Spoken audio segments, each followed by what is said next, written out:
Hey everybody, this is vandweller back with episode 6 of the Real Life Micro SNG Grinder. And who is that person? That is Velo Blank. And Velo, you are here. Yep, I'm here. Yep. Yeah, and as you can see, I changed the font. I was getting really sick of that chalkboard font. It looked really like 1998, I don't know, like my 8th grade project or something. I don't know, it just didn't look good. And so there you are, and I changed the color scheme again because I don't know, I just get really fickle. So what's going on, man? Not too much. Just having an easy day, easy weekend, I guess, but Yeah, finally had some days off. have you been playing poker at all, or so? Did Yeah, you hear that? Did you hear that? My I my I my did. chair. Did you hear how loud that chair is? Like I'm breaking this chair, dude. I gotta lose some weight. It's no good. So you've been playing a lot of poker, or what? Yeah, I missed some stuff during the week. I sit down and play a couple games probably every night, but not as much for like a couple hours on end. So I think it was Friday or Saturday I played a bunch, then watched UFC 98. UFC 98. That UFC stuff Mark, confuses me when they say like UFC 97 because I think it's like 1997 and it's old. no, no. They need something. They need to, I don't know, do it in Roman numerals or something. Do they do it in Roman numerals or no? No, I don't think so. They're pretty. They might do it for the 100th episode. I don't know. Yeah, That one's like UFC 100 is gonna be the big one. I don't know. right. C. UFC Yeah. C with a big C. So you barely play poker anymore. So you're not even the No, no. go grinder now. You're just like the occasional, you know, whatever. I don't know. So I think you should fire you pretty much, dude. So let's see. So you're playing on Poker Stars now, and Yep. you're not playing threes anymore. Right. Yeah. I was trying to finish up for the leaderboard the last half of the week ago, I guess, Yeah. and I was still playing threes, so I was like, I'm gonna just go to fives, and then if I play a couple threes, fine, but I'm just gonna concentrate on fives because there's no reason to stay down. How many of these fives have you played? Um, Maybe 15 or 20. Oh, so not many. All right, No, that's okay. I've got no. your shark scope. Can I put that on the screen or is that? Yeah, is it my Poker Stars one? Yeah. Yeah, it is. So hold on. Whoops. I'm kind of butting up against the top of my laptop thing there. There we go. So that's your shark scope on just Poker Stars. So Yep. I mean that's 450 game sample, which is not a huge sample, but I mean obviously it's going in the right direction, and clearly it's not a fluke that it's going up because you're pretty rapidly improving, wouldn't you say? I mean, you certainly feel Yeah. more confident. Like you can sit there, you can hang, right? Right. Oh yeah, You can it, hang. w- I can fire up a couple tables and I'm sure to finish in something. So, Yeah. yep. Now, as you can see, though, I titled this one "Complications" with a question mark because I was going over some of the recent ones you sent me, and there was just like some kind of questionable ones and ones I wasn't sure like what you were thinking. They all could be okay, but I'm not quite sure. So these hands, we're going to actually look at some hands today that are like late game, like middle and late game hands. Were sort of like medium and high blinds hmm because people have been clamoring for that, and I guess we didn't really cover that in any systematic way, like any dedicated video for it. So I think we're going to do that today, and maybe even next episode, just because people love, like the bubble and the high blinds. People love shoving, and they love the bubble. Yeah. So I figure we can go over that at least this episode, maybe another one, and then I think we'll have some sort of surprise to wrap up the last episode. And dude, this is like the light at the end of the tunnel. hmm Like a 16 week, I mean, 8 episodes over 16 weeks.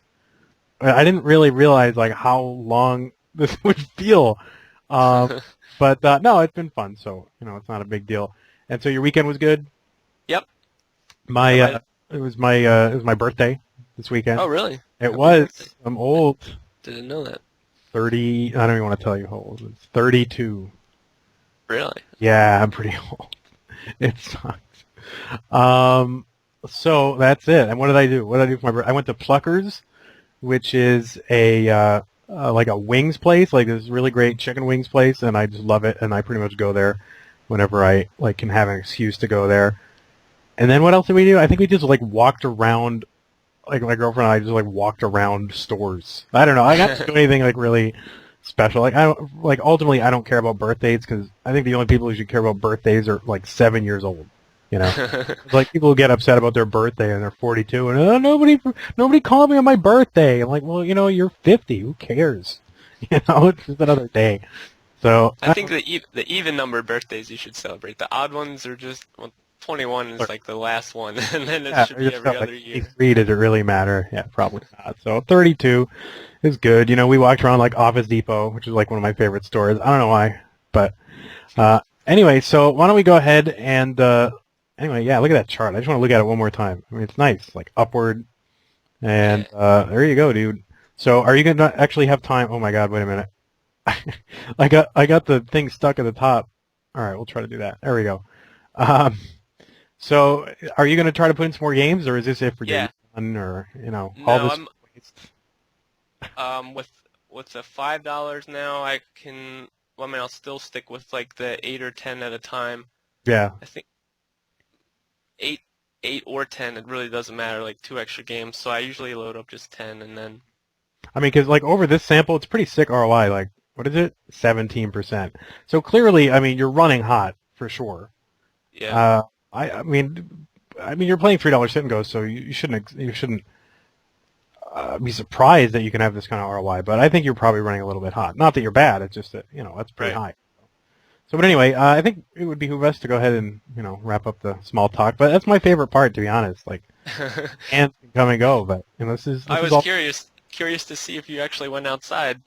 What do you mean? I was telling you earlier that like I don't picture you as outside. Like every time I talk to you, you're inside, and I'm just. Well, how would I talk to you if I were outside? Well, I mean, like outside of our episode, I just picture you as. Yeah. Inside. No, that's becoming increasingly the case. But I used to be like super outside guy. Like I used to, like ride my bicycle long distances. I used to like play frisbee or like Araby, which is my favorite thing in the world. Like my favorite. Yeah. But anyway, this is 7 minutes. We haven't like covered anything poker-wise. People are gonna be like so pissed. Sorry, everyone. All right, so here it is. Look at that, poker.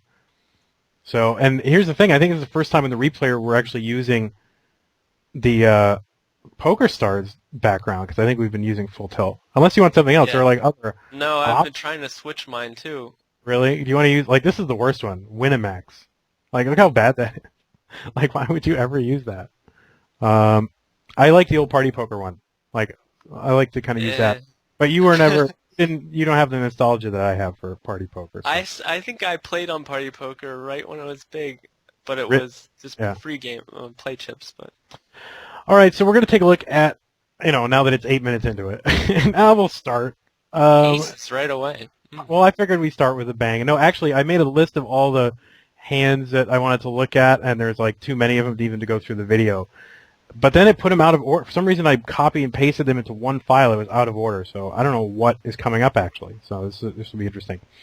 So I don't know why this hand I'm looking at it or what, but here it is. So folds around to the small blind who raises to 300. And what do you think? What do you think you should do? Repop it, but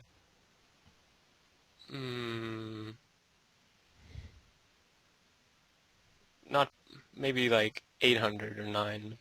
8 or 9. I think that's fine. I think it's probably a little bit too deep just to shove. So I think repopping it to 700. It's a little bit low because now there's what is there in the pot? It's like 1,000 in the pot, and it's only 400 for him to call, and you're kind of making it easy on him. So why not get more money in the pot? That being said, you're still building a 1,400 chip pot with only 2,500 behind, so that can't be that bad. With pocket aces. So so the flop comes. Easy flop for us. 399, and he checks to you, and you decide to go ahead and check behind. And what's your rationale behind checking behind there? Just to let him see a card to get more. I guess it's like a float, and then just to let him catch a card, and then feel like he has to stay in. Yeah, I think that's okay because a lot of times a guy. Will check to you just because you're the re-raiser pre-flop. Right. And if you check behind, then he's going to start putting you in ace-king.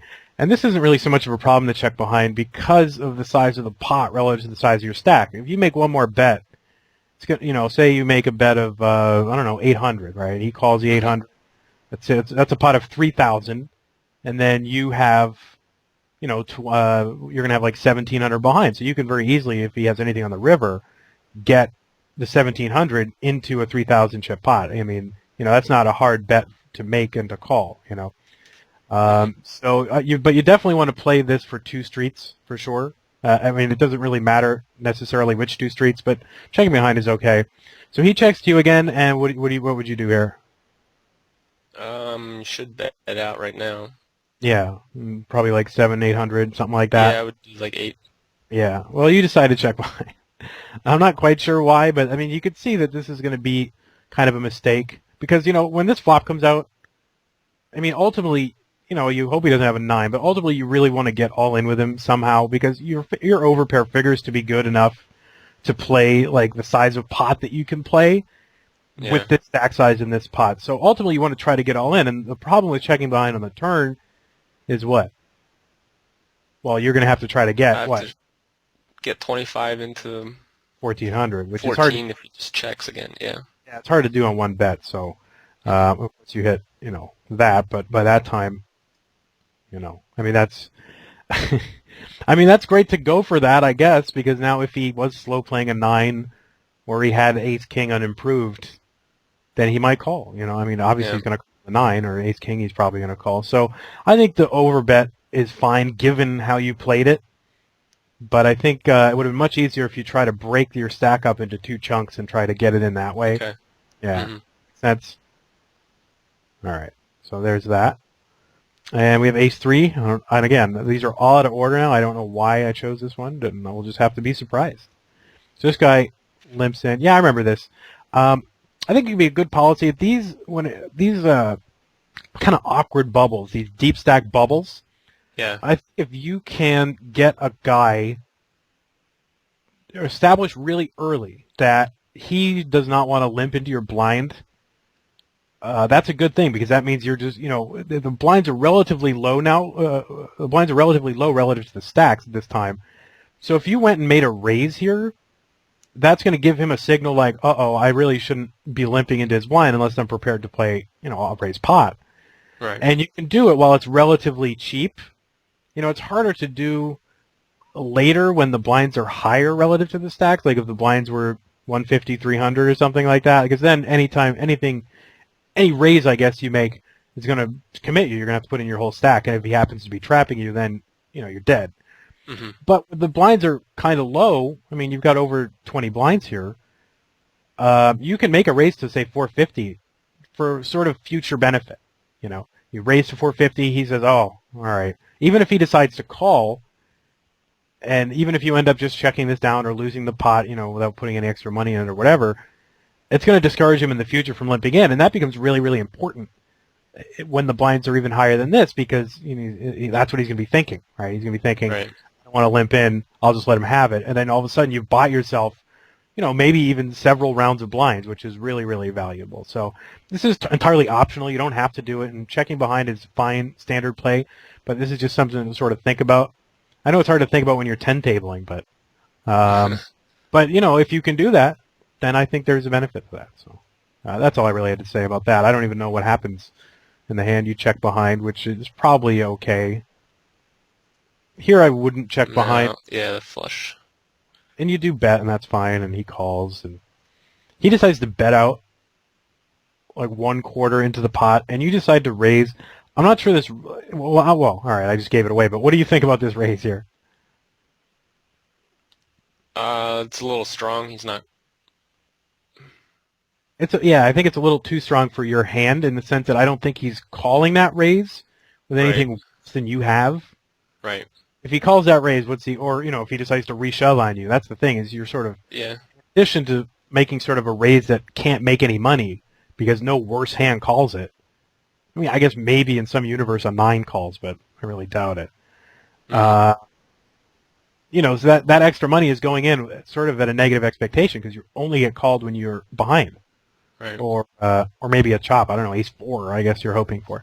But the other thing is you're reopening the betting. So if he decides to go ahead and shove on you here, I mean, you're going to, what are you going to do? I mean, you got trip aces. Right.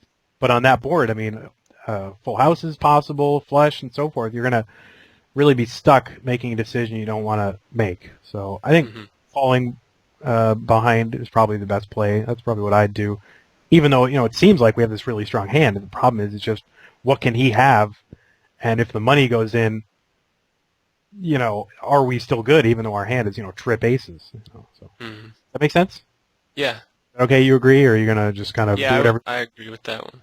Because what I always worry about is, like, when I coach somebody, I worry about, like, they agree with me at the time, and then they just keep doing what they're doing. But, whatever. I believe you. I do. I'll just make it 3x then? Yeah, I would make it 3x like pre-flop. a value raise. Where, pre-flop you mean? No. On the river. No, I would just call because, again, or let's go back to that street. Just want to make sure I'm clear about it. All right, he puts in 150. You can call that bet profitably for sure, right? Because he's the kind of hands that he's going to show up with. You're pretty well ahead. I mean, occasionally he'll have a better ace or a flush or something like that, but very often he's just going to see that you check behind a couple times or made a small weak bet, and he thinks he can buy it, with a 9 or with nothing or whatever. But the second you put in this extra money, you got to think about, all right, there's $600 extra that I'm saying I want you to call this. Because your hand's not really a bluff, right? You're not trying to get him to fold a better hand because he doesn't. There's no better hand that folds. But there's no worse hand that calls either. Name a hand that he's going to call with that is worse than yours. Right. There isn't. Right. So this bet doesn't accomplish anything. So the only time he's going to call is if you're beat. So that means that this extra money is going in at a negative expectation. Okay. Right? Because when this 600 goes in and when it's called, you lose. So why make the raise? Right. That makes sense? Yep. I'm really trying to make sure I get you to talk. Because not that you don't want to talk, but I'm just like this wall of sound. Phil Spector. All right, so here, why did I bring up that hand? I brought up this hand because I don't know why I brought up that hand. This is the thing; they're all out of fold, right? They're all out of order. Hold on one second. Let me just go to my. Here's what it was. I remember. Okay, this was a hand where this wasn't your hand, right? This is a hand that was folded around to Barbosa DB. Now it's folded around to him. What do we think should happen in this hand? Like if Barbosa is a decent player, what should happen? Raised up. Yeah, he should be shoving on white flag, right? Yeah. Yeah. I didn't take a look at the stack. Yeah. Yeah, he should be shoving on white flag pretty much. Well, not even pretty much, but certainly with any two cards, right. Assuming white flag is not a complete tool, which you can't guarantee, I guess, at the $3 level. But most players are somewhat reasonable and protective of their situation. So this is really important because if you can, I know it's hard to do in your multi-tabling, but to the extent that you can pick up on things like this, you can start to build a profile of your opponents, right? So we know that if we observe him, maybe he's got like 2-3 offsuit and just couldn't pull the trigger. But if we observe this kind of behavior like a couple more times from this guy, then this is the kind of thing that once we get, hopefully heads up or whatever with him, this is going to help us. It's going to help us build a profile of what kind of play we're up against, even before like the heads up comes up. Because now we know that if he's let these obvious shoves go, that he sort of needs a hand in order to play.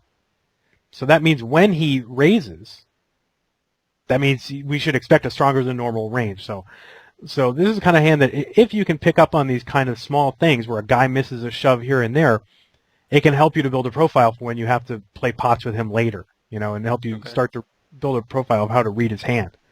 And in fact, I don't know if this shows up in here, but he does go on and fold a couple more buttons. So here we can, if we were playing against him, fold a few more small blinds. So if we were playing against him, we'd know that we need to, tighten up considerably against a raise of his. So, but anyway, that's all that one was. But the thing is, like, knowing good strategy helps you recognize when players don't recognize it. and therefore it helps you play better against them in future hands. So that's why that one was there. So here we have another pocket aces. This is not the bubble, but it's medium kind of blinds here. So you decide to make it 250, which is totally fine. You could shove it, but 250 is kind of induces some action. Whatever. This guy calls. This guy calls. A couple checks, and you go ahead and bet 200. So what's the reasoning behind this bet size here? Some kind of snap raise, I guess. Instead of.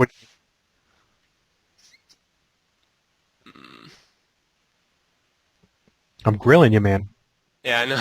This is episode 6, and I don't want to shove. I don't want to shove 900 into 7. I guess. Yeah, no. I just think the bet size is a little bit too low. I think that flop is it's got enough on it so that you could make a larger bet and get called by worse for sure. There's enough on there. There's a king, there's hearts, there's a 10, there's draws, things like that. Go ahead and try to get value for your hand because, often what happens, there could very well be a guy with a king or a 10 who wants to see one more card, maybe to make sure that another heart doesn't come out.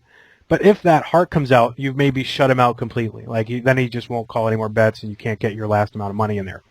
So I would just try to squeeze a little bit extra value out of this before all the scare cards start hitting. Okay.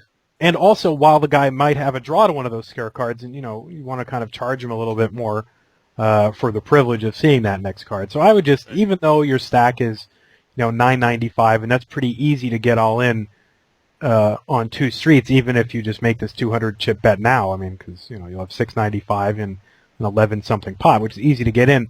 Just charging these guys a little bit more and getting more value for your hand can't be a bad thing. Mm-hmm. That was all that was on that. All right, pocket 10s. Here's good old pocket 10s. We love pocket 10s. This guy limps. You raise to 600. Not a problem. And then queen, king, king. You check behind. All right. So, yeah, this is the thing here. Whoops, let me go back to, sorry about that. So let's see. Remember, we always want to, there's sort of a theme building up, I guess, build the pot you want to play, right? So he checks and you check behind. I don't think there's anything wrong with checking behind here. I think that's okay.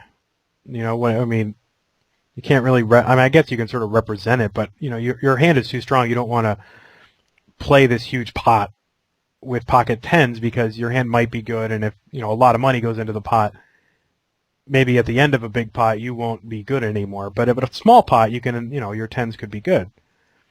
But now, of course, you hit the gin card, right? So he bet 600, and so we have to start, thinking about the pot we're building, and you decide to call. And I guess it's easy to get the 17 into the 24, but it might, oh darn it. Sorry, I keep clicking backward. This could be just nitpicky, but I think I would have gone ahead and raised the turn. I think a guy who's willing... Oh, darn it, I keep doing that. Sorry, everybody. All right, I'm not going to do that again. I'm going to really think about this button.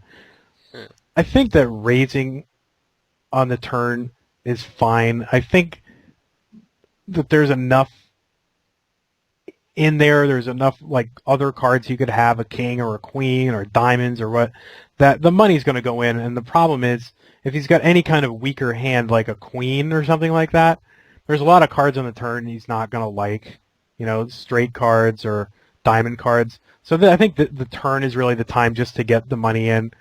Okay. Because, once the river comes out, he knows his hand. And where here, he might feel like, all right, I could get all the money and still dodge a lot of these cards, and my queen could be good, or whatever he's thinking. But I think the time to get value is now, before the river comes out and spoils everything. And that being said, he goes all in, and he's got a flush. So I guess what I said didn't really, and he's got trip king. So it certainly would have gone all in on that turn. And you want to go in before, again, potentially. Now, of course, it happened to make him a flush here, but could very well be the case that that last flush card scares him into putting the last bit of his stack in there. So, if he has kings. As far as bet sizing, you just put him all in then? He already bet 600 and he had 17 behind. Yeah, I don't see any reason not to. I mean, I guess you can slow play if he's like aggressive, because you do have a 2400 pot that he could possibly get in. But again, so many cards can come out that either complete a draw that he's afraid of or don't complete the draw that you want him to have. Mm-hmm. So either way, you want the money to go in on a turn, right? Okay. Yeah, I mean, just don't, the kind of the more things that can happen, the more hands that he could have that could connect, with a flop or a turn card, the more apt you should just be to try to get it all in if the stacks are even reasonably close to getting all in. Okay. Just because there's more hope on the turn for a guy with a draw, and there's also hope that a guy without a draw might dodge the draw that eventually comes in on the river and scares him away. Mm-hmm. So there's too much finality when the river comes, but there's ambiguity when the turn comes in, and you can make your money from the ambiguity, right? Mm-hmm. So I don't know. That was probably a little bit nitpicky, but whatever. That's my job, dude. So again, I don't know what order these come in. No, this was Queen 2. Why did I look at Queen 2 here? This was another one, right? There was a later one where I see. One, right? So again, we've seen the same guy do this twice, and now we know once we get heads up with him that if he starts raising on us, unless he changes his game drastically, but if he starts raising on us, we should be a little cautious. So here we've got Jack 6. And you go ahead and, what are the blinds? 50, 100. You go ahead and shove there. So what do you think of that shove? Now don't let the fact that I brought it up color your decision either way. Yeah. Like, I'm afraid, I think since I learned about shoving these types of hands, yeah. I'm afraid I'm starting to get spewy now, so this might be just, like, one of those times. It's close, but I actually like it. Okay. I actually like it. Now you've been watching my old videos now, like my what do they call Blackboard? Videos? Yeah. Yeah. So now can you rattle off the 4 factors now? Do you know them? This is episode 6, man. If you don't know it now.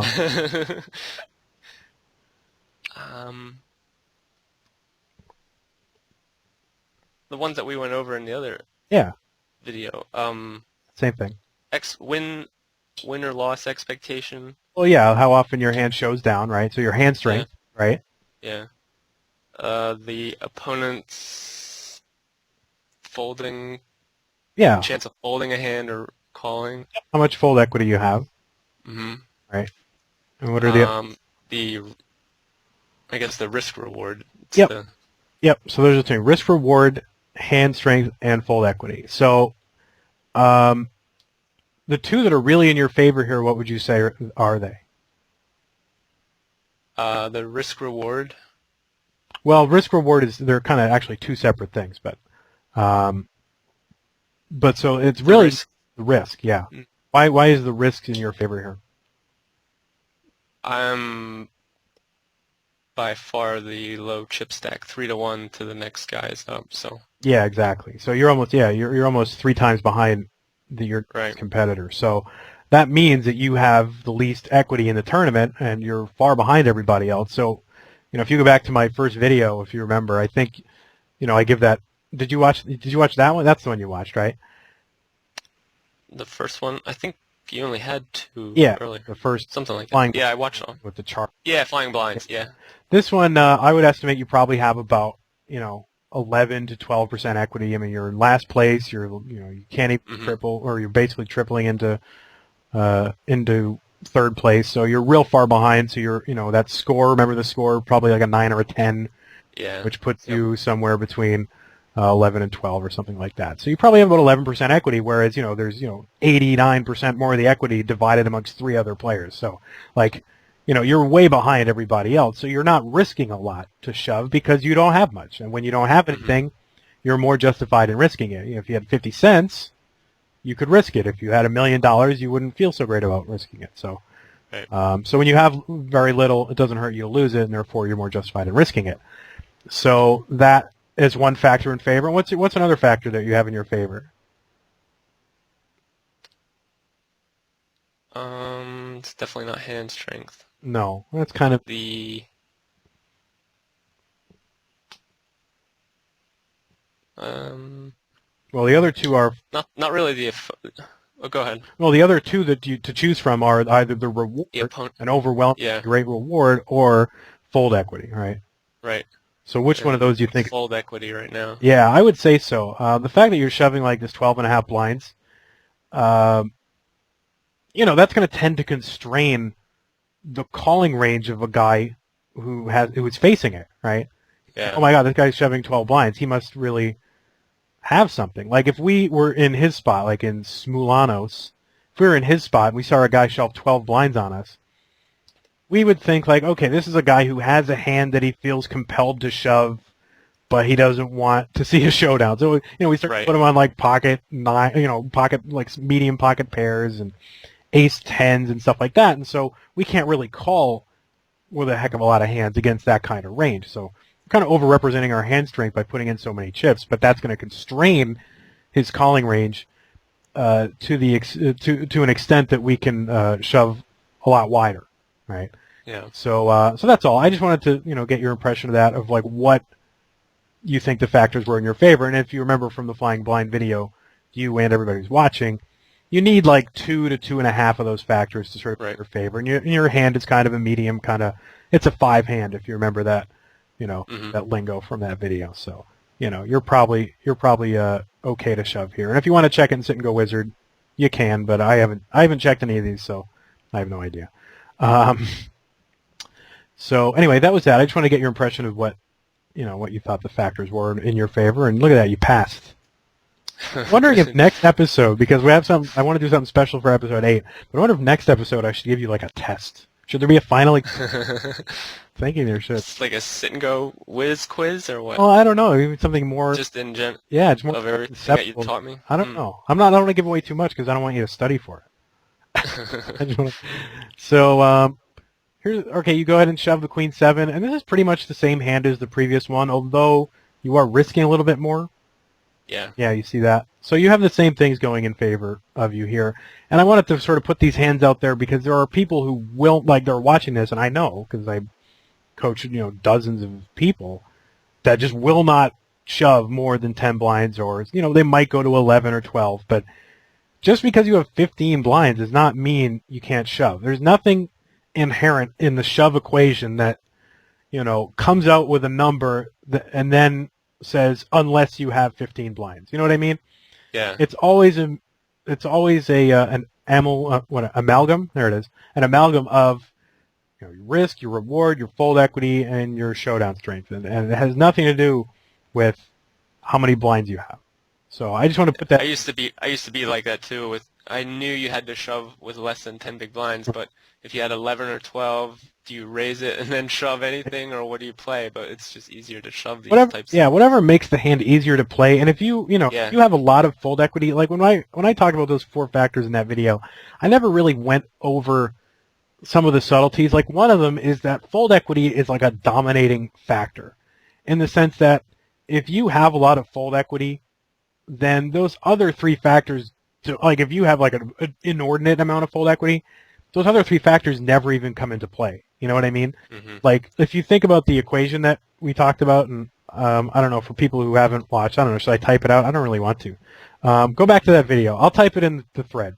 But the equation basically says, when you shove, either they're going to fold or they're going to call. Or when they fold, you're going to win the chips immediately. All right? And when they call, you're going to get into a gambling situation where your hand strength matters or whatever. But that first part, fold. I mean, imagine if they folded 99% of the time, and they only called 1% of the time. Mm-hmm. Well, that 1% of the time that you show down, it doesn't really add a lot of value to the equation, right? That the dominating, overwhelming thing that contributes to your number is that 99% of the time they fold, right? So that's where most of the value of your hand come from. So it's sort of, fold equity can be a dominating factor, whereas the other ones really can't be. So I never really talked about that in the video, but I do talk about it in my book and some future videos in Deuces Crack. But I just want to kind of indicate that to you. So if you can get into a situation where you have a lot of fold equity, you can sort of ignore all those other factors, and over shoving like 15 blinds can do that. Where people are like, okay, this guy has got to have something. If he's willing to put in 15 chips, then 15 blinds, then he's got to have some sort of hand which wants to shove but doesn't want to get called.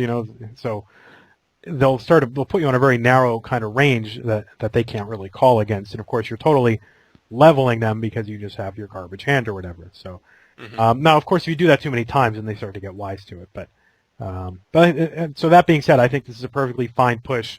Assume you don't do it too many times, and it's only a couple times, that you do it. And again, you still have another factor in your favor too, which is that fact that you're so far behind everybody. So yeah, you're not as far behind, but so maybe you got 13 or 14% equity or something like that. But still okay shove. I don't know. Did that really warrant 3 minutes? I don't know. But I think it did. I think people just do not want to shove this, and they'll just see 15 blinds, something that's not aces in the small blind, they just insta-fold. But you can't. You got to really consider, like, what is going for me and what's going against me in this hand. And if it means that shoving 15 blinds is plus EV, not that you have to do it, but, why not do it? Mm-hmm. So we got ace-6 here, and we decided to fold. And what do you think about this hand here? And again, don't let the fact that I chose it. I don't remember my stats on the opponents. Maybe it had something to do with the big blind, but I'm going through two people. Yeah, because like this is the hand immediately after the Queen 7. This is like the same immediately after, and so we just shoved Queen 7. Why aren't we shoving ace 6 now? Even though it's the next hand. I agree with you. It's not a shove, but so if that helps you to. Yeah, if I was gonna play it, it's a 16 big blind shove, and I'm not gonna just raise it. So I think it had to do with just going through two people or the big blind read. Yeah. So when you have to go through two people, in terms of those four factors, how does that affect them? Which one of those factors does that really affect? My fold and call, the percentage that fold equity. I'll be called by an opponent. Yeah, fold equity, right? Because now you've got two players who, if they each have, if they'll each call 10% of the time, all of a sudden you're getting called around, basically double that. It's not exactly that, but pretty darn close.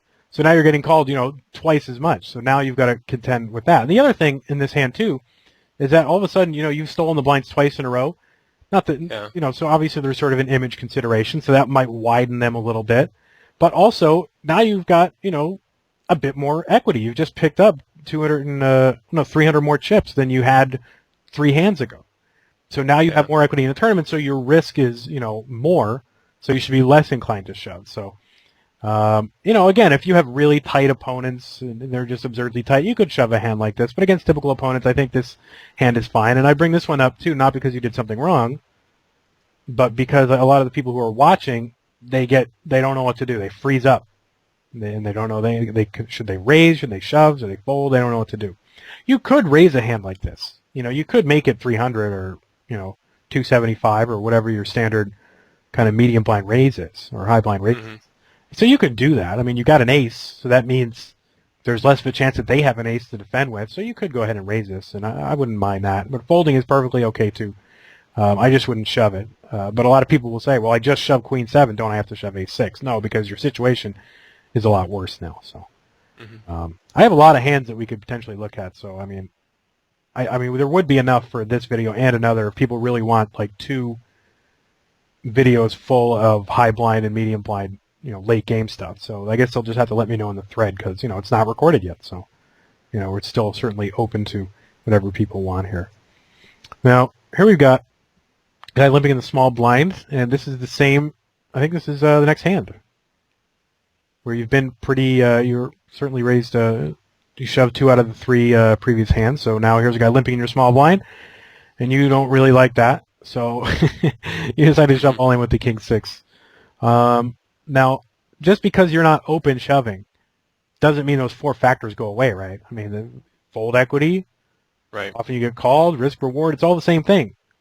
Yep. So what do you now when you think about this in terms of those four factors, how do you evaluate this hand?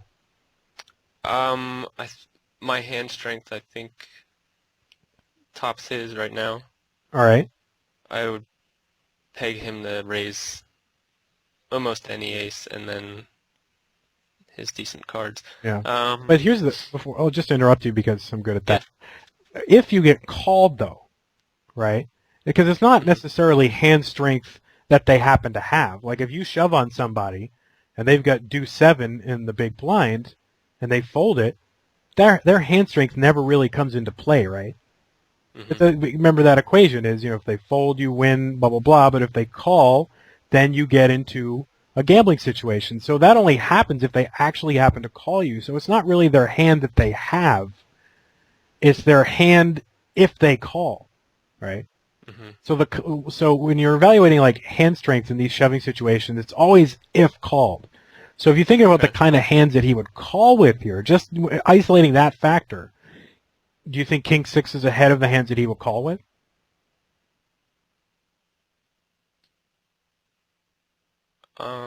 Like name a hand that he would call with. You know what I mean? Yeah. Well, I've been called by a lot worse. Well, that's true. Suited one gappers and well, that is true. I mean, it is a 350, but here's the thing: on the bubble, King 6 against some suited one gapper or whatever. Do you really want that confrontation on the bubble? Not really. So it's not just your hand strength against what he has, and it's not just even your raw hand strength against his raw hand strength in a vacuum. It's the bubble, right, where you can get all in, quote, with the best hand and still be an overall equity loser, right, depending on how severe the bubble is, right? Right. So there's always that effect in play. So when I evaluate hand strength, I don't think that my hand rates that great when I'm called. So I'm not really as optimistic about my hand as you are. But, I mean, that being said, we do have King 6, and that is ahead of, quote, ahead of a lot of hands. So, I guess it's sort of a medium thing in favor of it, but it's certainly not overwhelming, right?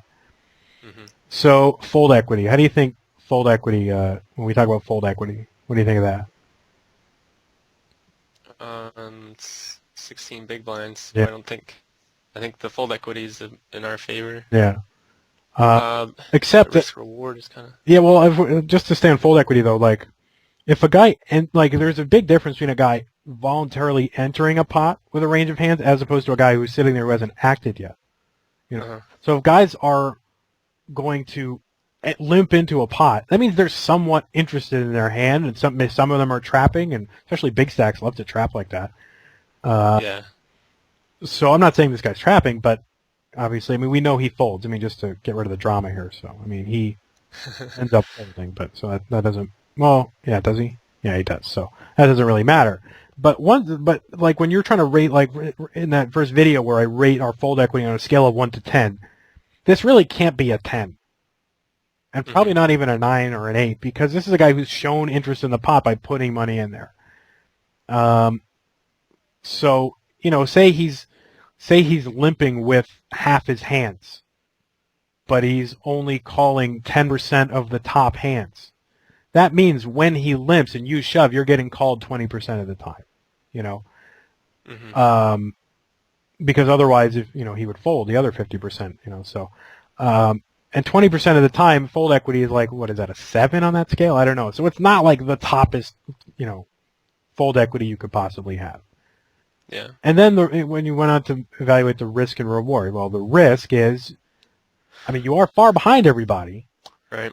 But you've got more than you had before, So, right. And you're in a fairly decent situation where you don't need these blinds right now. Yeah, the reward's not that. And the reward's not that. So I don't really see that you have any factor that really overwhelmingly indicates that this is a good idea. Okay. Sometimes it just feels like people need to complete their small blind, and they'll do it with almost any 2 cards. So I was just probably picking on him, who's passive the whole orbit here. So yeah, well, I mean, that's fine, and there's nothing wrong with that. But I understand. But but it is the bubble, and there's really nothing going in favor of you. And Yeah. there's the big stack, so and that's another thing. You have less fold equity over big stacks and medium stacks, because Right. more chips to kind of waste or whatever they think about their chips. So, I'm just not a big fan of this. I might do this with, like, say, medium aces, pocket pairs, Okay. that kind of thing. Maybe, king, queen suited, king, jack suited, king, queen off, maybe something like that. King six, I think, is just a little too weak for just too little reward. That's the other thing. It's just, there's just, Yeah. it's just not adding much to you. So, Right. So anyway, so I just wanted to harp on that for a while. Yeah. I'm trying to find different hands other than just like you missed a shove, you missed a shove, you missed a shove, because you go over Mhm. forever. So here's a caller, and you decide to limp in on the small blind. I think this is the next hand or one of the next hands. So what about this one? Yeah. It's the bubble. You're in. That sounds like the right strategy, right? I guess I didn't like the under the gun limp, Yeah. and if the big blind behaves, then everybody gets to see cards. So If the big blind behaves right. Yeah. like he's just gonna check it, then Right. So you want to see if you can like make a jack or something like that? yeah. But it was 75 to me, so Yeah, it's not that much to see the flop, but the problem is like, all right, under the gun limper, like what could that be? It could be a lot of garbage, but it could also be him had like ace jack, queen jack, king jack, jack 10, ace 9, queen 9, king 9. It's kind of a crap hand that even if you make your pair, you don't know if it's good. And on the bubble, yeah. if you're going to be calling off, you really want to have like a pretty big edge, right? And just the implied odds aren't there. The ability to limp in, see a flop, and then get this massive reward for it.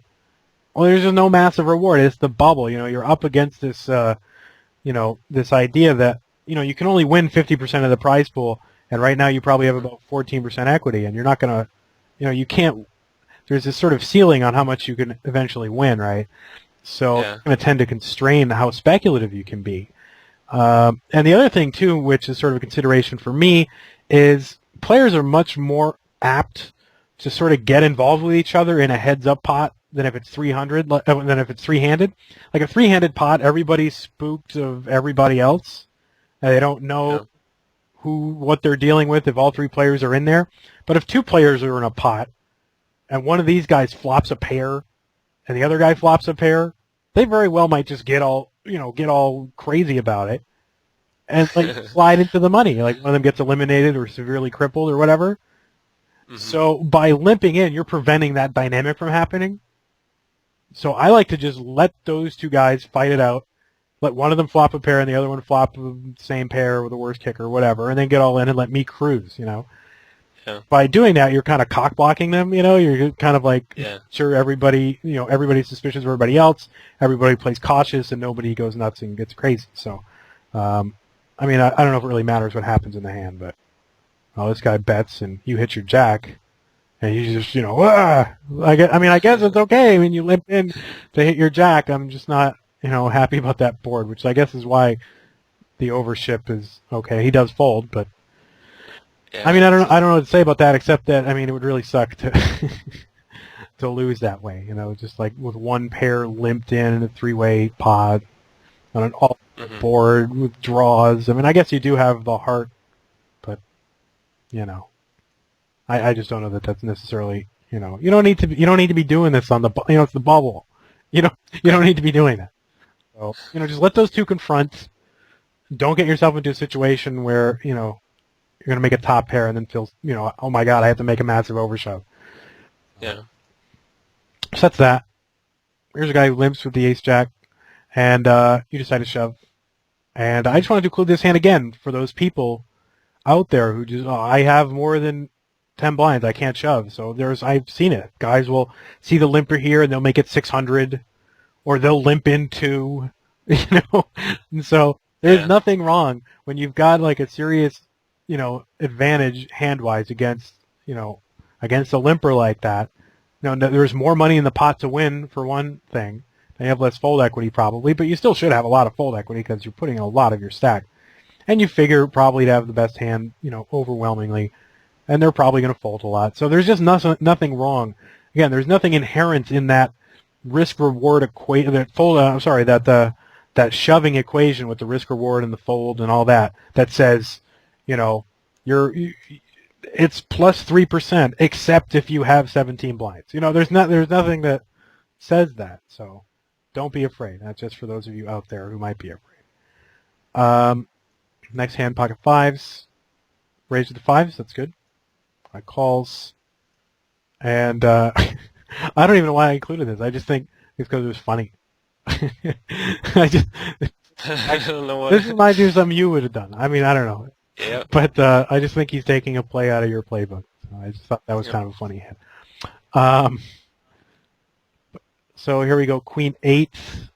Now here's you getting a little frisky on the bubble, and I noticed you liked this. Yeah. I mean, this is kind of, I don't know, maybe it's like you whippersnappers kind of have these new school tricks that us old timers don't really know about or whatever. But I mean, I'm just going to fold this. I mean, if it works, if you're on a tight table and you've got reads, you're only risking 2 in whatever blinds, and if he happens to shove on you, then you have, a healthy stack still. So I guess it can be okay to take shots like this. But if you get a few of these in a row that don't work out, then it can really dwindle your stack. So I can't say it's wrong. It's almost never super wrong to raise a hand. But I just don't know that this is necessary. I mean, it's okay. I would be much more inclined to do this from the button.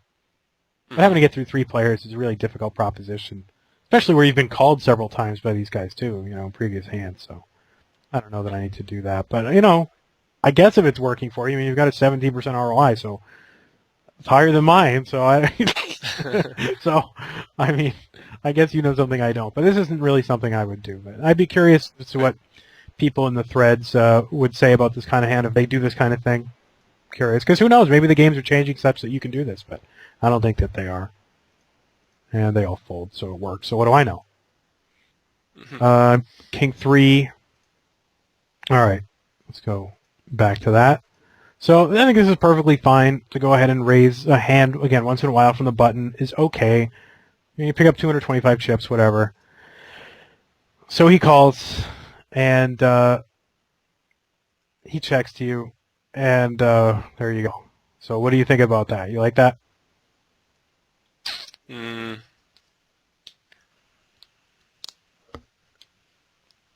can say yes if you like. Yes, man. Like I know that. I think. Yeah, go ahead. I would just. I'm just firing out to collect it, and if he re-raises me, then I'm just back to. I've been to 1500 in that position before, so I think I'm just looking to take it down right away. And if I can't, but I think it might be a little high. Yeah, the thing is, like, I think I could 250 would do the same, or no, I think the bet sizing is okay, but the bet at all, it's like I see. Guys. I mean, it can range from opponent to opponent, and this is the 380s.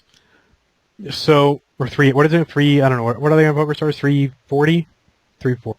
340. Yeah. I've been thinking 380s because of the super turbos on full tilt, but whatever. 340s. So, guys will call with a lot of stuff out of the big blind, I guess, but I just don't necessarily want to throw away that much of my stack. Like think about where my circumstances before this hand even happens, right? I mean, I'm in pretty solid. I mean, I guess there's a guy behind me who's close, but, pretty solidly in third place. I got a lead on somebody. Why not let these guys confront? You know what I mean? Like, I mean, Yeah. you can raise this every so often, and it's not, it's never bad to raise against tight opponents. But once he decides to call, you can sometimes give up things like this. Because I just think you're just, all of a sudden you went from having 2,400 chips to having 1,600, and now you're fourth place, and now you put yourself back into this kind of desperate situation, and you just don't need to do that. I mean, do you really want to have lost like a third of your chips with King 3 offsuit from the button? No. Yeah, no. I mean, so again, there's nothing wrong with doing it, but I think once, especially in the bubble where guys are pretty rightfully protective of what they're doing, and they won't necessarily call out of the big blind with like any 2 cards. So you got to put them on some kind of range. Not that it necessarily connects with a Jack 2-6 board for sure. I mean, if this were earlier in the tournament, then that would be a great board to c-bet on, you know. You got to kind of think about him being pretty tight, and plus you really want to jeopardize your position in the tournament now. You know, you got a very healthy stack. I mean, you don't need to throw it away. So I would probably, if it didn't work, I would just check behind. You know, I mean, I would just. I mean, I'm not trying to. It's possible I'm being results oriented because he did end up check raising you all in, but I don't think so. I mean, it's another hand that I'd be curious to see what people would say on the thread. You know, it's kind of why I brought it up, because I wanted to see what people thought about it. Pocket deuces. You decide to shove here. What do you think about that shove? I mean, obviously you think hate it. So I mean, that's the thing. Whenever I say, "What do you think about this?" you'll be like, "Yeah, it's pretty good." You know, I did it right. So, what do you think? Yeah, I think I would do it again. Yeah, I think it's okay. I mean, you could possibly go through the blinds. I mean, it might be a little ad aggressive, just because from the standpoint of like risk reward. For one thing, you've got you are far behind two of the guys, but you are sort of close to the other guy behind you, so your equity situation isn't super terrible. And then just the reward, adding 225 to a 1600 chip stack increases your stack by about 1/8, which is not a huge gain. So if this is good, which I'm not sure, I haven't whizzed it. I mean, I could, but I think you can all do that at home. It's pretty, if it's good, and it's probably really close, and you could very well just go through the blinds and shove your next small blind or whatever. So I probably would for sure shove like 6s and 5s. More than that, it would be really be dependent on my opponents and if they were really tight. Like I would only do this pocket 2s against really tight opponents, because when you're called, you're always, and just pure showdown wise, you're always coin flipping. Yeah. And then just when you factor in, the equity kind of distortion and like the ICM tax, as it were, the fact that when you lose your stack, you lose all of it, but when you double it, you don't double it. That kind of adds a sort of, risk reward element that isn't really favorable when you get called. Now, that being said, maybe you're not getting called a lot. Maybe this is one of those situations where, you've got so much fold equity that it dominates, but I'm not entirely sure of that. So it's close. I just want to bring this up because I want to let people know that it's possible that it's good to fold this, and that its opponent. This isn't just like an insta shove. I have a pair and 11 blinds or whatever, that there are circumstances where you would want to fold this, and this is, if it's good, it's probably not super good, and it might even be bad, but you can all check that on Wiz. And again, some of these I just bring up because I want to hear discussion in the forums on them, like a lot of times these videos, a lot of the comments are like, hey, good vid or not a good vid, and it's nice, but I kind of want discussion to happen. So if I can bring up some of these hands where people are, might have differing opinions, then I think that's a good thing. So just be aware that you don't have to shove that, and there are circumstances where you wouldn't. So let's see, King 10. I think this is another one that I'm just. Yeah, this is just one for fun, I think, because this is pretty clear shove. It's it's probably close, but I think it's okay. I mean, you're on the, it's a little more than 10 blinds, so people get spooked out by that, but there's no need to. You're sort of in last place, but you're close to this guy, so but they're going to be folding often enough, and your hand is strong even against the kind of hands that would call. So, and this guy, I mean, that is just shocking. I mean, that is just an amazing call. I don't know how we do it. I'm sure I railed him. I'm not sure. I think you did. I think it's not showing up here, but I think it like. Yeah, I had to go through the. I actually went through the hand history because I was like, I wonder if I didn't say something. Yeah. In some of these games. Yeah, I mean that's just shocking. So here's one where you decide to raise her, and I don't think there's anything wrong with that. Now that you have a stack, and especially a similar stack to everybody else, you can really put pressure on these other two guys, because it's really tragic for them to want to confront with you, because there's a guy that's shorter than all three of you, so you all have the same equal equity, and there's one guy hanging around, and so you can put a lot of pressure. So there's nothing wrong with making raises like this from these positions, and that's not why I brought it up. I brought it up because this is the very next hand, and here's a I just wanted to laugh at that guy, to be honest. It's just awesome. You don't do this. people. You don't need to, with I don't even know how to comment on that hand except I mean how if I had a student that were doing that I wouldn't even know what to say. It's the bubble, dude. So anyway, that's that hand. My God, it's an hour. Look at that. I mean, it's like we only been doing it for 5 minutes. To me, it's what I live for, man. Awesome. Look at that. I like that. I don't think enough guys are doing stuff like that I've been coaching. I think that's really good. I mean, you have sort of an over-aggressive tendency for sure, and that's okay. I think Yeah, I actually just developed it, and I guess I have to make sure it stays in check a little bit, but Yeah. I do like doing that type of stuff too. Yeah, I think that's great, and I think as the games get more littered with guys who sort of know, not necessarily what they're doing, but sort of know the basic rhythm of the game, that you should be tight against raises, and they sort of understand, tight early, loose late, pushing loose late, and then tight against a raise on the bubble, and loosely raising on the bubble, and so forth. There are guys who understand that dynamic, right? But the game has to evolve. People, it's been said for like years that sit and goes are a solved game. There's nothing more to say about sit and goes because of ICM, right? Hmm. But the thing is funny, they say that, but the same guys who say that also say, well, ICM doesn't take into account everything. Well, if sit and goes are solved because of ICM, but ICM doesn't take everything into account, then sit and goes aren't solved. So the game is going to evolve, and it's gonna, there's gonna be the guys who are doing stuff like this. I think or at least against the right people in the right situations and so forth. They're going to be the guys that are going to continue to be profitable when everybody else is breaking even, because they're sort of, they're just sort of. It's like the same situation that happens in cash games. Just historically, it used to be that if you were a tight aggressive player, you just sit there, full ring table, play your premium hands. You could expect opponents to sort of pay you off because they were so loose and bad.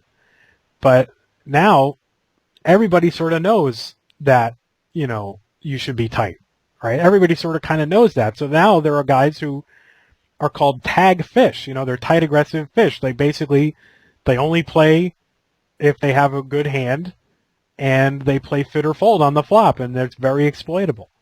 So the same kind of thing is going to happen in sit and goes, where sort of basic things that we took for granted when, sort of early in the time when strategy was being developed is going to be an exploitable tendency. And this is it. It's just being tight against a raise, and it's going to become the case that you can do this a lot and really abuse people. So, and I think that's also the case in the medium blind phase, where you've got like 14 to 20 blinds, something like that. Everybody agrees that, that's an awkward time in the sit and go, right? That's awkward. I don't know, when someone raises against me, should I just flat call? Should I re-raise? What should I do? Well, that's an exploitable attitude, right? Because people who don't know how to react are more likely to just sort of get out of the way and just hope for another hand to come across that they can sort of play or whatever, and not get involved when it's messy.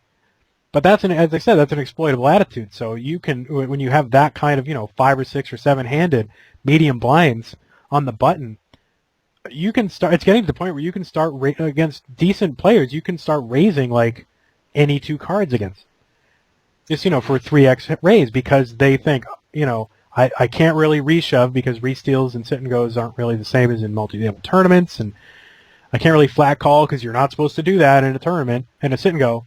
So their only option left is to fold, and so that's a really exploitable attitude. And so it's going to be the players who can, reason out when that's a good idea and when that's not a good idea, and the guys who have the courage to do it and are willing to take on the variance that might be inherent in moves like that are going to end up being profitable, where we're in the future sort of similar to those cash games where everybody knows what to do. Well, and then you have to come up with strategies that exploit the people who think that they know what to do, and this is one of them. So sorry to rant about that, but I think it's kind of where the future of sit and goes is going. I mean, sit and go, like in cash games again, like it was sort of a new dynamic, like a whole new paradigm happened when people started really loosely 3-betting, right? There was this whole 3-betting dynamic that didn't really exist, and I remember in a full ring game, if someone made a re-raise, that was pretty much like aces or kings or occasionally some guys bluff, but now like 3-betting is rampant. Well, there hasn't really been that paradigm shift in sit and goes yet, but it's coming, and it's going to be something, and I don't know what it is, but it's coming. I mean, but it's got to be something that exploits like the weak, tight tendencies of most sit and go players, and this is probably one of them. So you got to stay on top of that kind of thing. So, and if I figure out what it is, I mean, I'll let you all know. But I mean, this is part of it. So anyway, I don't know how many more we'll get through. I mean, I've gone only through about half the hands that I sort of pegged. So let me just look real quick if there's anything that's like super interesting. I might go really quickly through some hands here. This is a hand that's fine to raise, just to let you know. I mean, if you wanted to make that 375 raise, I don't really know why else I brought it up, except for that. Here's one where you decide to do it, which is fine, 6-3 offsuit. And you make the 650. It's just C-bets to me on the bubble. They really irk me, and I don't know if it's irrational or if it's correct or what. But it's just like you've already put in that raise and someone's shown interest in the pot, and people get really sticky with hands on the bubble that they call with out of the blinds. I don't know what it is. I just don't think C-bets work as much as I think they should, this kind of situation. So we're a hand where you're totally hopeless. I might just give it up here. I mean, there's nothing wrong with raising to take your shot and then not putting any more chips in. I think that's totally fine. So, I mean, again, I don't want to be results-oriented. And maybe I am being results-oriented just because it didn't work. But I think it's okay with a hand like this. If you want to make the raise, go ahead and raise it, but you should really be cautious about making the C-bet against guys who are calling against you because, they called you. So they have a little something, especially in like a 10, 8, whatever board and a 5. Yeah. Like this is the kind of board that really connects sneakily with a lot of hands, like Queen Jack might hang around waiting for the 9. King, who knows, might hang around. I mean, people hang around. Yeah. 10 is like, remember from a video I watched like very early in like video days when there was video coaching, I think, well, I'm not going to mention the site, but he mentioned that if an ace is the most dangerous card on the flop, then a 10 is the second most dangerous card on the flop because just so many hands connect with it, Suited connectors like 7, 9 or Jack 9, Queen Jack, so forth. Hands with like Ace 10, King 10, Queen 10. People love all that. Even hands with like backdoor straight draws might even peel you on there just to see if they can catch, Just shouldn't expect your C-bet to have a ton of fold equity on that board. And so I just wouldn't even bother making it. And that was Risen, by the way. That was the name of the player. And if you know the poker sites, you know what site he's on. So so anyway, which is basically that site is where I learned sitting goes. Okay, so let's see. Yeah, again, okay. I can't quarrel with making a raise here, except that, the problem is you're going from if you make a raise that if it's unsuccessful, it puts you in a different zone of flexibility, then it's kind of rough to make that raise. Like, if you make this raise, here you've got 10 blinds, right? So you can go through the blinds, you've got your full 10 blind, fold equity, all that stuff.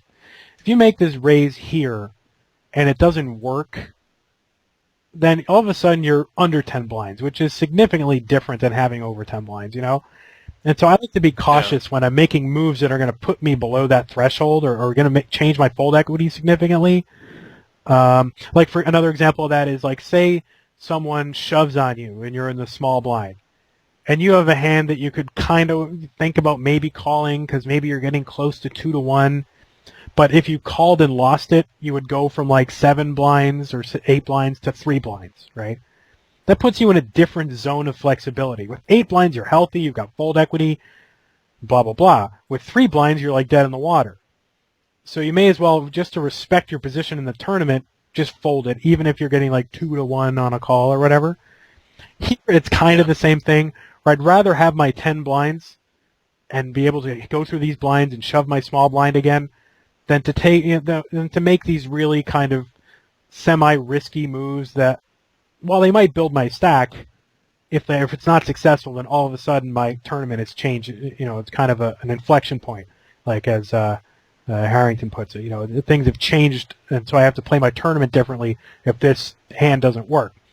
I would be much more inclined to do this if I had like 3,000 chips, because then I could raise my 550 or 600.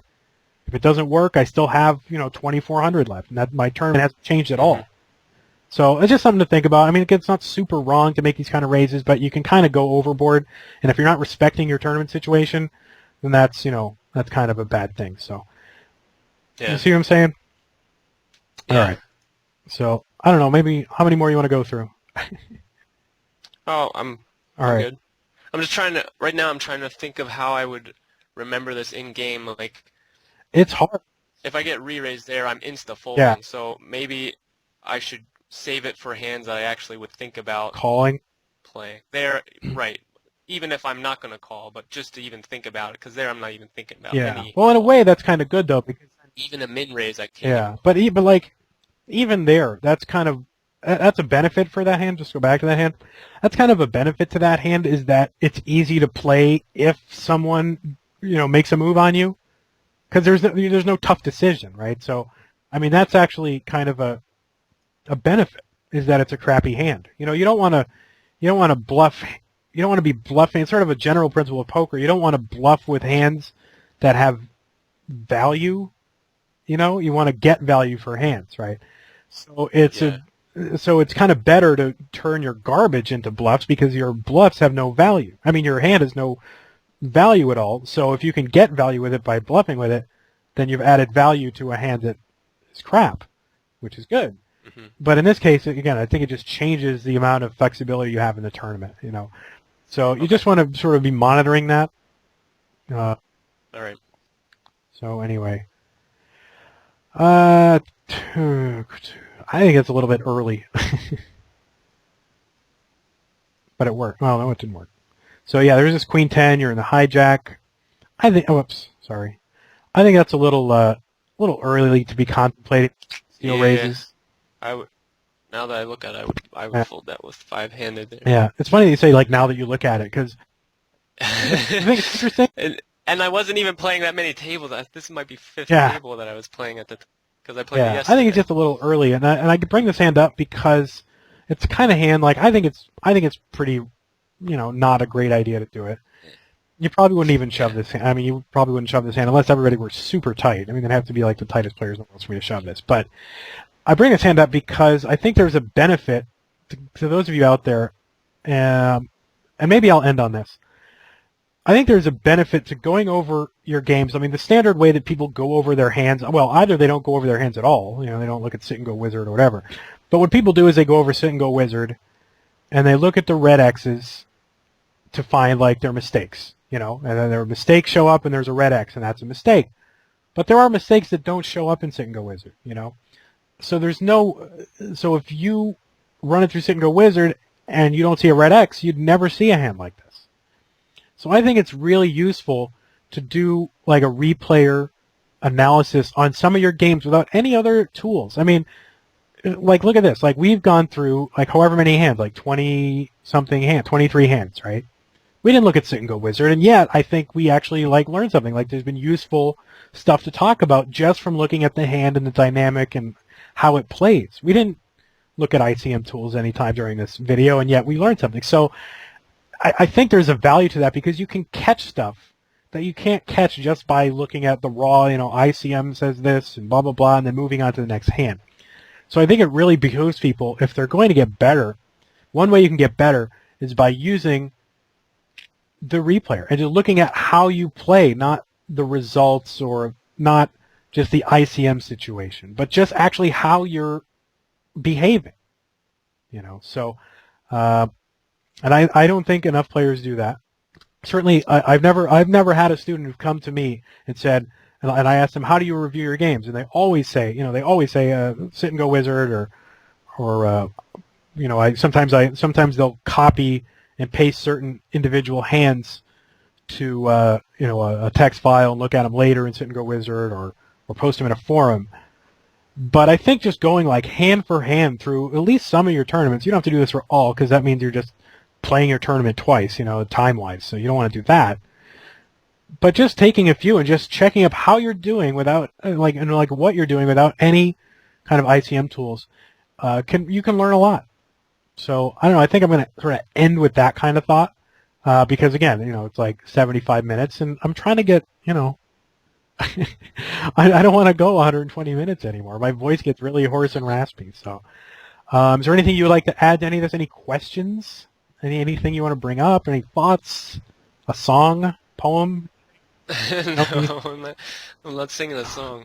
All right. But I think, I think there are some useful, kind of tidbits. And to me, the most illuminating stuff is not looking at, the ICM and was this or a push or a fold and nodding, but it's like looking at how, and this is pretty much what I coach too, because the stuff about ICM and whether it's a push or a fold, you can just learn that by sit and go wizard over time, But stuff about like table dynamics, but like how the way that the stacks are set up around the table and how that affects what your decision should be, I think that's like it's sort of like a thing that isn't looked at often enough. And I think it's a place where players have leaks but don't know it.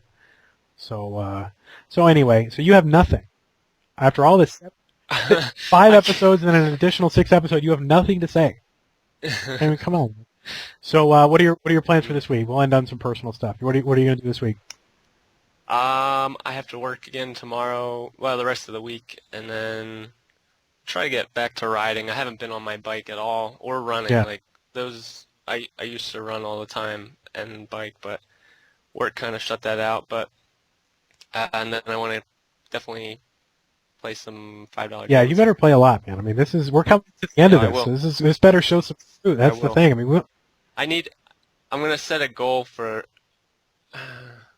I don't know. I'm trying not to be like setting a bankroll goal, but we'll see what I can do. A leaderboard would help if I place high in a leaderboard. Yeah, that would be cool. But so what was I going to say?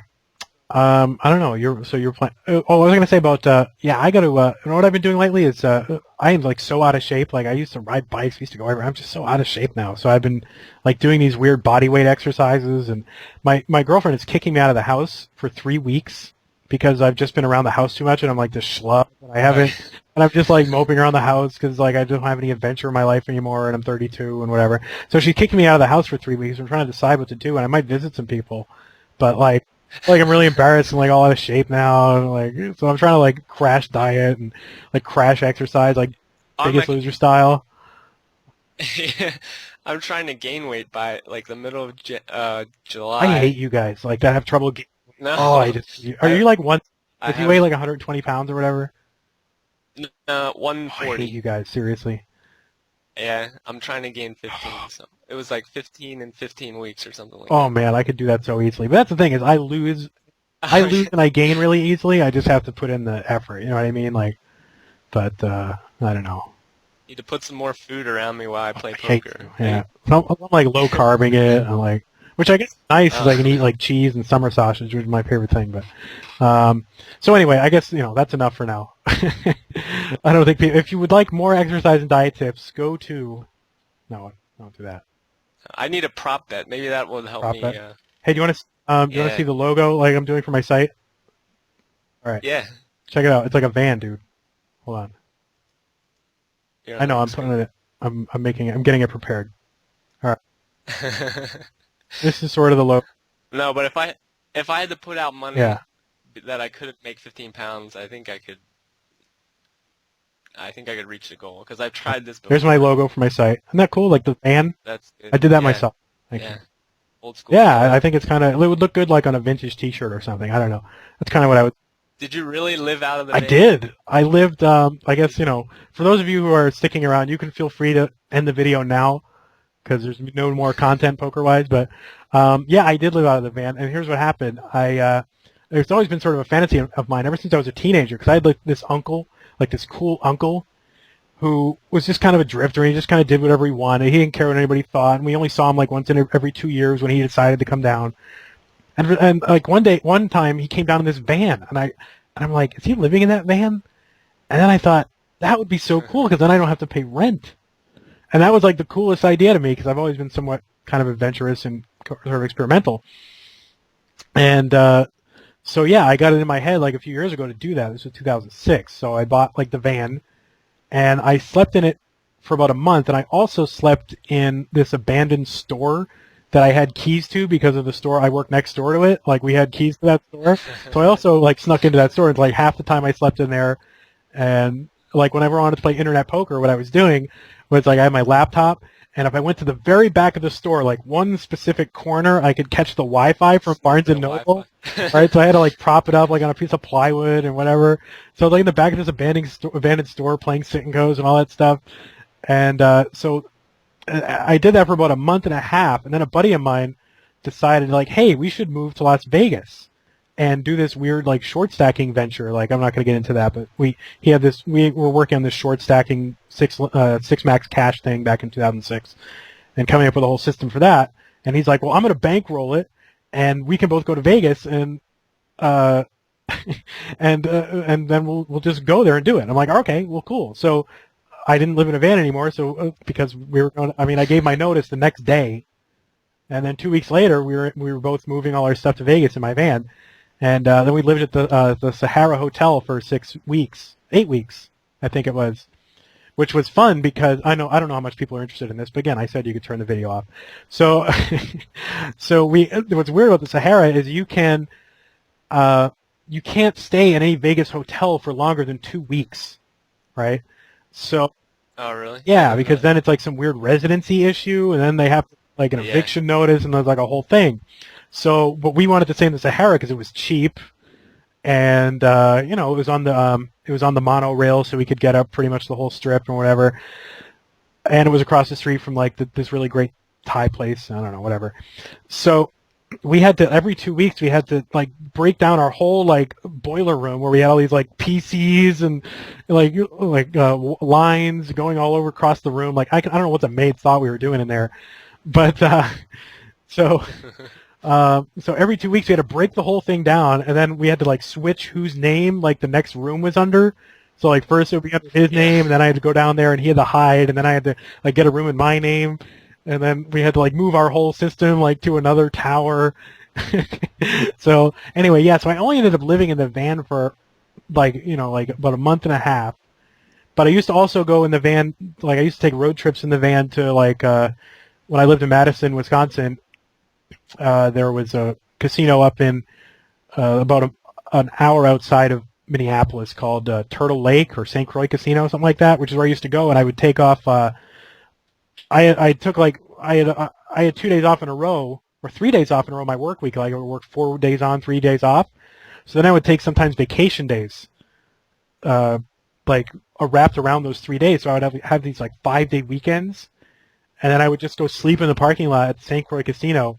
This was when I like didn't really know how to play like live poker, so I actually bought in short, and I went up there like a lot of times, like couple dozen times, and I only had one losing session, which was cool, but I always bought in for 50 chips, and then I would end up walking out with like $300 or $400, and I thought that was like the greatest thing in the world. This was like back in 2000. I was like, yeah, look at it, So anyway, so I guess nobody needed to hear that, but no, it's interesting to me because I want to do that like sometime in my life before I get. Yeah, no, a lot of people do, but every time the World Series of Poker comes around, right now I'm reading a lot of blogs about the poker lifestyle and how everybody's geared up. They're going to live in a house together like Krantz and a bunch of the DC guys. So yeah, I want to do that sometime. I wish I could. I'm so poor right now. It's awful. I'm so poor. If anybody wants coaching, just please. I need the money, so come on. Anyway, I'm going to wrap this up. So, I mean, this is way too long, and it's like 5 minutes of no poker. But anyway, so we will see you next time with the real life micro sit and go grinder, whatever. You know what I realized, by the way? I'm sorry, I can't stop talking about it. I realized we could have called this like, since we wrote like vandweller, Velo blank, we could have called this like the V team instead of the 8. And put it on the van. Sweet van, like this van would have come like driving off, but I think I'm gonna do that for like my next series. It's gonna have some sweet like van intro. So anyway, all right, I got time to end this foolishness. Goodbye, everybody. See ya.